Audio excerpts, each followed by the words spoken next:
Nagsimula ang lahat sa eskwela, nagsama-samang 12 sa kalokohan at sa tuksuhan, hindi maawat sa isa't isa. Madalas ang standby sa cafeteria, isang barkada na kay saya. Laging may hawak-hawak na gitara, konting udyok lamang kakanta na. Kay simple lamang ng buhay noon, walang mabibigat na suliranin. Problema lamang laging kulang ang datong. Sana napunta ang panahon? Sana nga ba? Sana nga ba? Sana napunta ang panahon? Sana nga ba? Sana nga ba? Sana napunta ang panahon? Sa unang ligaw kayo'y magkasama, magkasabwat sa pambobola.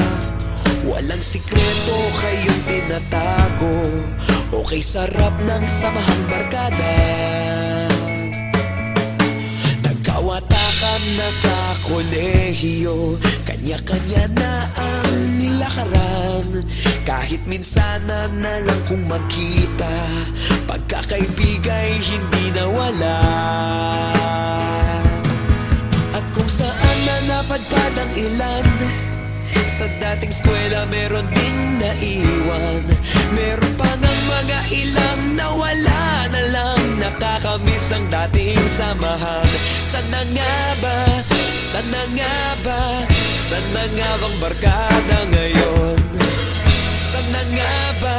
Sana nga ba? Sana nga bang barkada ngayon?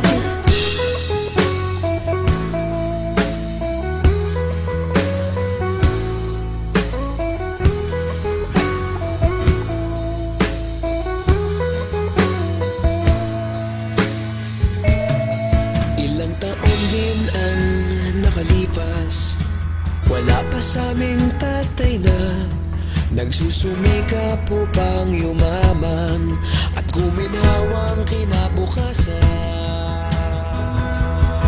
Paminsan-minsan kami nagkikita, mga naiwan at natira. At gaya nung araw namin sa eskwela, pag magkasama'y nagwawala. Napakahirap malimutan ang saya ng aming samahan. Kahit lumipas ng ilang taon, magkabarkada pa rin ngayon. Magkaibigan, magkaibigan, magkaibigan pa rin ngayon. Magkaibigan, magkaibigan, magkabarkada pa rin ngayon. Magkaibigan, magkaibigan, magkaibigan pa rin ngayon. Magkaibigan, magkaibigan, magkabarkada pa rin ngayon. Magkaibigan,